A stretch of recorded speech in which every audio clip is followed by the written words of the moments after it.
From tacos and lasagna to falafel and burgers, these dinners are cheap, easy to make, and surprise, vegetarian. There is meat in that burger. Nope. We're starting with lentil tacos. Lentils are a great substitute for ground beef. I promise you won't even miss it. So I've just gone ahead and cooked these very simply in just some water. I've cut up a little bit of onion and garlic, and we're just gonna saute it all together with some great spices that you would find in your classic taco seasoning. Starting with a little ground cumin, some ancho chili powder. This has a little bit of a smokier flavor than regular chili powder. A little bit of oregano and some coriander. If you have any fennel seed, this would be a good time to add it as well. I'm gonna add in a little salt. This will help soften those veggies. I've cooked my lentils ahead of time. I'm gonna go ahead and add them in. Recipe calls for tomato paste and a little bit of water. You can also just use tomato sauce, which I'm doing today. And then chipotle peppers. These have a great kick. If you don't want the kick, you can take the seeds out of them. I'm also using a little bit of the adobo liquid that's in the can, and then just stir it up. This only cooks for about 5 minutes because everything is cooked at this point. It's delicious. Because these are a little softer in texture than maybe like the ground beef or chicken would be, I'm going to serve these in a crunchy taco shell. I just love that contrast of kind of soft and crunchy. And then I'm just gonna build it like a classic kind of kid-friendly toppings. A little bit of cheese. I didn't say vegan, you know. A little salsa, lettuce, a little guac, a little tomato, and then maybe a little fresh squeeze of lime. Y'all, perfect bites. This is killer. I'm telling you, there's so much flavor in those beans with all those spices. That is good. For my next trick, another family favorite, lasagna, but instead of the meat, we're filling it with hearty vegetables. All our vegetables cook at one time in the oven, and then we just layer it together. So easy. I'm gonna start just by cutting my vegetables. I've got onion, bell pepper, zucchini, mushrooms. Add them to a sheet pan with a little oil. Finish it off with a little basil and garlic. You can use a combination of whatever vegetables you like. Just gonna roast these at 400 to 425 until they're nice and caramelized. Meanwhile, you can just boil your lasagna noodles and we'll put it all together. Our veggies are ready. They're kind of browned around the edges. And we're just gonna layer it up like we would a normal lasagna. To keep this really easy, I'm using a store-bought sauce, pre-shredded cheese. I'm not heating any of it ahead of time. We're gonna go down with just a little bit of sauce, spread it around. Start with about 3 noodles on the bottom. Then we're gonna go in with our veggies, a little sauce, a little cheese, and repeat about 3 times. You're gonna use about 12 lasagna noodles. I'm doing a combination of shredded mozzarella and shredded Parmesan. It's all about the sauce and cheese for me anyway, so I don't miss the meat. And then the final layer is just noodles, sauce, and cheese. And because everything is already cooked, we just need it to all come together and get gooey and bubbly. So that's only gonna take about half an hour in the oven, 400 degrees. Look at this bubbly goodness. So you must resist at this point. It needs to sit for about 10 or 15 minutes to come together so you can get that good slice out. I just gotta try this out, you know, make sure what I'm telling you is truthful. It's so rich and cheesy, full of flavor with the vegetables and the tomato sauce. It's the perfect meal when you don't have all day. Next up is a fun twist on an Indian classic. This is vegetarian korma. It's often served with chicken, but we've got it packed with veggies today. You're not gonna miss the meat again. It's got these veggies in here that are super inexpensive. Once you've prepped your veggies, it all comes together in one pot and it's ready in less than 30 minutes. I'm keeping the seeds in my jalapeno that I'm slicing. Mise en place, ready to go. I'm gonna grind up some cashews, put these in your food processor, or you can just finely chop them. Let's go to the stove. Get your skillet hot. We're gonna add in about 1.5 tablespoons of oil. And with our onions, then we're gonna add in our ginger and garlic. You want to get your most flavorful things in first because it's going to infuse that oil and that's going to carry the flavor throughout the dish. Once you've got that nice fragrance, you can go in with your other veggies. We've got carrot, peppers, and our potatoes. Oops, I wasn't supposed to add in the bell pepper just yet because we want the bell pepper to stay a little bit crisp, tender. It can't be perfect all the time. And with the cashews, right, and then some curry powder, a good bit, about a heaping tablespoon to tablespoon and a half. And then some salt. The salt's gonna help soften those veggies and of course add great flavor. The tomato is gonna help lift off any flavor that has stuck to the bottom. And that helps release some of the moisture from the other veggies. So you have this super thick sauce right now. And we're just gonna cook this, stirring occasionally until those potatoes have started to get tender. And then we'll add in our cream and some frozen peas, let it go another 10 minutes, and that's it. I've just made some ready rice, just, plain white rice. I'm gonna serve this over some of the hot rice.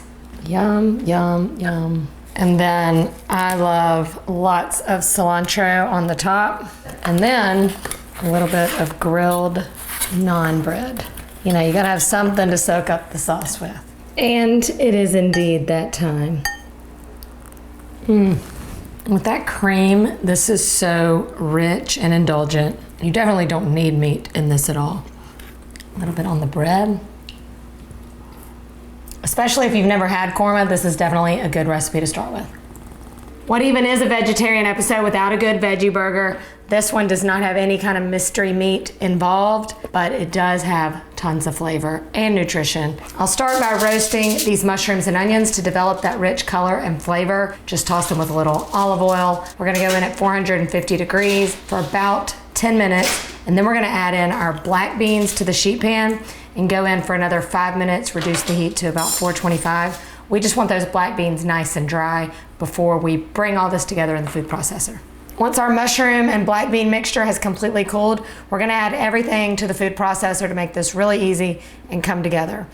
I'm also gonna add in a half a cup of walnuts. That's also gonna add and kind of create that meaty texture. It's also gonna help absorb any moisture left from the mushrooms. I'm gonna add in a packet of the ready rice. I'm doing brown rice because it adds great texture and hardiness. I've just prepared it according to the package directions and let it cool off. And then we'll flavor it with some great spices like smoked paprika for that kind of smoky barbecue-y grilled flavor, a little garlic powder, chili powder, soy sauce, Worcestershire. These are things that you have already in your fridge or your pantry, and a little ketchup, salt and pepper. This might seem like a lot of ingredients, but all this together is still less than that pack of ground beef for how many burgers you're gonna get out of this. I'm gonna go in with my egg. Now I'm gonna transfer this to a bowl so I can fold in my breadcrumbs. I don't wanna puree it any more than it already is. Then just in with the breadcrumbs until it comes together. I'm gonna chill this mixture for about 10 minutes so it holds together a little better when we go to cook them. Our burger meat has chilled. I find it's easy to make patties if your hands are a little bit damp. So I keep a little bowl of water nearby. I mean, y'all, that looks meaty, doesn't it? You can always stop here and layer them in between layers of parchment or wax paper and just keep them in the freezer. Break out however many you want to cook at a time. All right, my griddle's nice and hot. I like to salt and pepper them just like I would a burger because I like to kind of create that flavorful crust. Then you want to cook them, leaving them alone for a little while so they do develop that good crust on the outside. Give these a flip.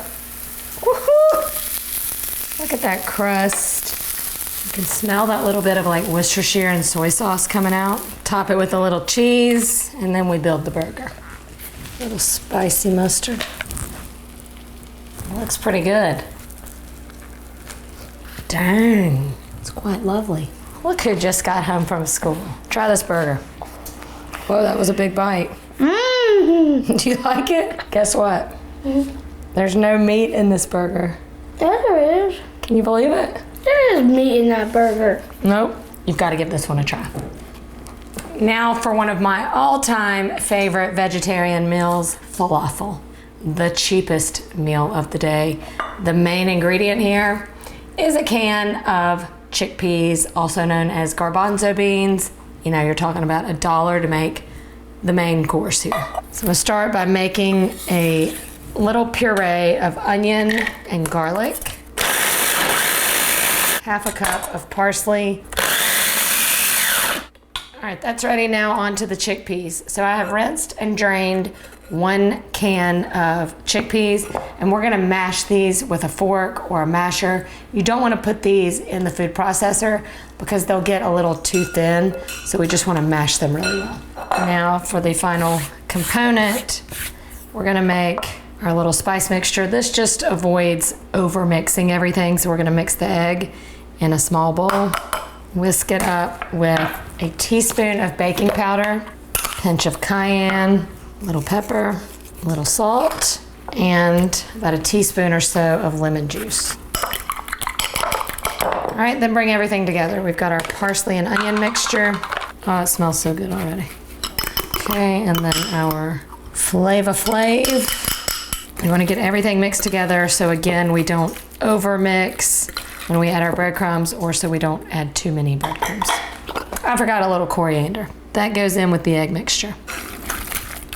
Okay, now we fold in our breadcrumbs.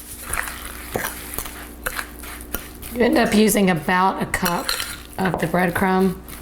You don't want these too dry. That's the problem with some awful falafels. Then you'll just work it until it's gonna hold together on its own, and then you're gonna form this into like meatballs and then kind of flatten them out so they're kind of like thick, round patties. Simple as that. Time to fry them up. Our oil's ready. Just carefully lay your falafel in. Just takes a couple minutes on each side. Just want them golden brown and crispy. If you're making these in a big batch, you can fry them up ahead of time and then just leave them on a sheet tray and then pop them in the oven for about 5 minutes before serving. Totally can be done ahead of time. Oh, my friends. Oh, my friends. Listen. This is like a restaurant veggie plate. Crunchy on the outside, soft on the inside. Got those flecks of parsley. Just give it a little dip. I need a glass of wine with this meal. Y'all, they are so moist and tender on the inside. Not like those dried up balls of falafel you might get at a takeout. It's a delicacy. Trust me when I tell you, vegetarian never tasted so good, and your wallet will thank you. I'm here teaching you can cook that twice a week, so let me know in the comments what you would like me to teach you how to make next. See you next time. I'm gonna start, dadgummit.